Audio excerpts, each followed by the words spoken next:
মমতা ব্যানার্জি বলতেন যে গর্বে তা কেশপুর, সিপিএম এর শেষপুর।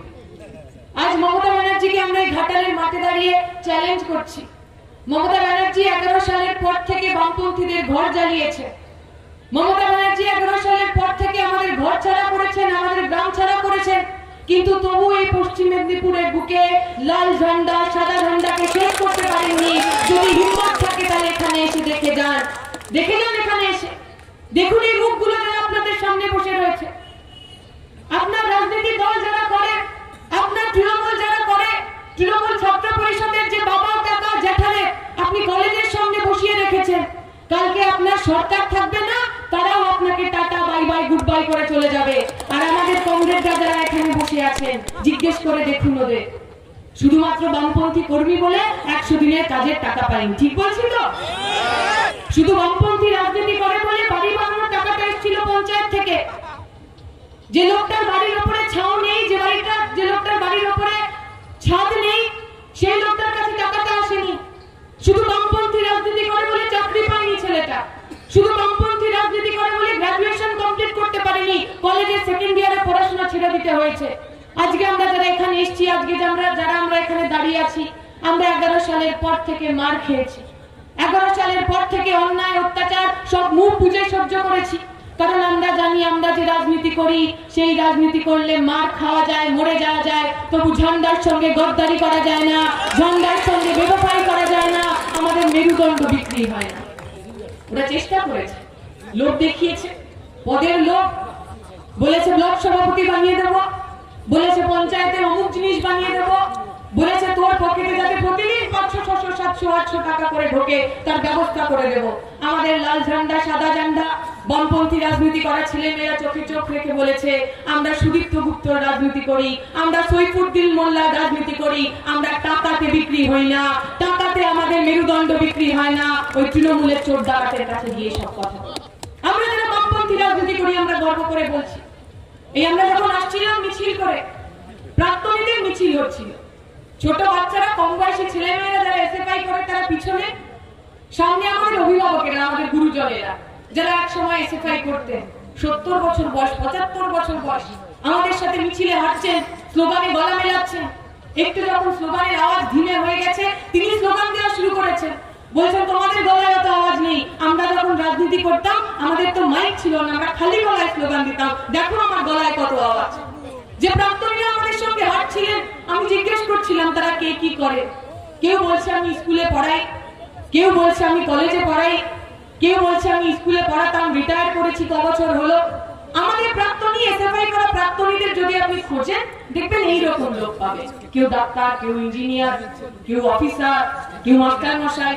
আর তৃণমূল ছাত্র পরিষদ যদি এমন একটা মিছিল করত, ওদের প্রাক্তনীদের নিয়ে যদি মিছিল করা হতো, আর ওদের যদি জিজ্ঞেস করা হতো দাদা আপনি কি করেন, বলবে এই তো কদিন আগে জেল খেতে বেরিয়ে এলাম, তিহার জেল থেকে বেরিয়ে এলাম, কলকাতার জেল থেকে বেরিয়ে এলাম। ওদের জিজ্ঞেস করবেন দাদা কি করেন আপনি, আপনার এই চোখের এক পাশটা কালো লাগছে কেন, বলছে কি করবো বলুন, আমার গ্রামের লোকেদের কাছ থেকে টাকা নিয়েছিলাম 1 লাখ, 2 লাখ, 3 লাখ টাকা, বলেছিলাম চাকরি পাইয়ে দেবো, তারপরে পালিয়ে গেছিলাম, ভেবেছিলাম কেউ টিকিটটা পাবে না। আবার 2-3 বছর পর যখন ফিরে এসেছি, ওই ল্যাম্প পোস্টে বেঁধে আমার কাছ থেকে মার মেরে সব টাকা ওরা নিয়ে নিয়েছে, তাই কালো, নীল, লাল, হলুদ চারদিকে আমার দাগ পড়ে গেছে। ওদের আর আমাদের মধ্যে পার্থক্য এইটা। আমরা গল্প করে বলি, আমরা যে রাজনৈতিক দল করি, আমরা যে ছাত্র সংগঠন করি, আমরা অহল্যা রঙ্গেকারদের বিশ্বাস করি। কে ছিলেন অহল্যা রঙ্গেকার? অহল্যা রঙ্গেকার পুনেতে জন্মেছে একটি মেয়ে, মারাঠি পরিবার, 20 বছর বয়স তখন মেয়ে। সারা দেশ জুড়ে তখন স্বাধীনতা আন্দোলন হচ্ছে। পুনের ফার্গুসন কলেজে সে পড়াশোনা করতে ঢুকেছে। পড়তে পড়তে বুঝতে পেরেছে আমাদের তো সত্যের পথে থাকতে হবে, ব্রিটিশের বিরুদ্ধে। এই যে ব্রিটিশ 200 বছর ধরে আমাদের মাথার উপর বসে রয়েছে, তার বিরুদ্ধে আন্দোলনে নামতে হবে। গান্ধীজির ডাকে স্বাধীনতা আন্দোলনে নেমেছে 20 বছরের মেয়ে। ব্রিটিশ সরকার তাকে জেলের মধ্যে পুরেছে, কিন্তু বামপন্থী রক্ত তো, রণদীপের পরিবারের মেয়ে, তার রক্তে রক্তে ওই লাল ঝান্ডা, ওই বামপন্থার শ্লোক, ওই বামপন্থার স্তোত্র মিশে আছে। জেলের মধ্যে যখন তাকে পোড়া হয়েছে, জেলের যে বাকি মহিলা কয়েদিরা তাদের কাছে গেছে ওই অহল্যা রঙ্গেকার, তাদের সাথে কথা বলেছে স্বাধীনতা আন্দোলনে আমাদের আরো অংশগ্রহণ করতে হবে। স্বাধীনতার দিন যখন সারা দেশ জুড়ে ওই তিরঙ্গা পতাকা লহরাচ্ছে, ওই জেলের মধ্যে বসে থাকা হল্লা রঙ্গেকার তার আশেপাশের মেয়েদের কাছে গেছে, শাড়ির আঁচল কেটে, যার শাড়িতে একটু গেরুয়া আছে তার থেকে গেরুয়া নিয়ে, যার শাড়িতে একটু সবুজ আছে তার থেকে সবুজ নিয়ে, আরো সাদা শাড়ির ওই সাদা নিয়ে ওই জেলের মধ্যে থেকে ওরা তিরঙ্গা পটপট করে উড়িয়েছিল। আমরা গর্ব করে বলি আমরা হল্লা রঙ্গেকারের রাজনৈতিক দল করি। কোন সাভারকাররা আমাদের দেশাত্মবোধ শেখাবে না, কোন বিজেপি আমাদের দেশাত্মবোধ শেখাবে না। প্রতিদিন আমাদের বলে না আমরা যারা বামপন্থী রাজনীতি করি আমরা নাকি দেশকে ভালোবাসি না। আরে এই দেশের জন্য যারা লড়াই করলো, যারা প্রাণ দিল, সে ভগৎ সিং হোক, ক্ষুদিরাম হোক, মাস্টারদা সূর্য সেন হোক, ইলা মিত্র হোক, কল্পনা আর্দেদার হোক, তারা তো বামপন্থী রাজনীতির ফসল। আমরা একটা ওই ভিডিও দেখি, আপনারা নিশ্চয়ই দেখেছে, ভগৎ সিংকে জিজ্ঞেস করা হয়েছে, ভগৎ সিং আপনি কি চান? ভগৎ সিং বলছে আমাকে বাস আজাদি নেই চাইয়ে। সবাই ঘাবড়ে গেছে, কি ব্যাপার ভগৎ সিং, তুমি এই আজাদি, এই স্বরাজ, স্বাধীনতার জন্য এত লড়াই, তুমি বলছো তোমার স্বাধীনতা চাই না?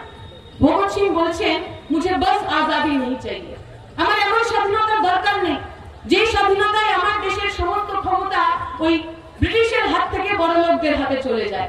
আমার এমন স্বাধীনতা প্রয়োজন যে স্বাধীনতায় আমার গ্রামের কৃষক, আমার গ্রামের মজদুর, আমার গ্রামের খেটে খাওয়া মানুষ, তাদের হাতে ক্ষমতা থাকবে। আমার এমন স্বাধীনতা চাই।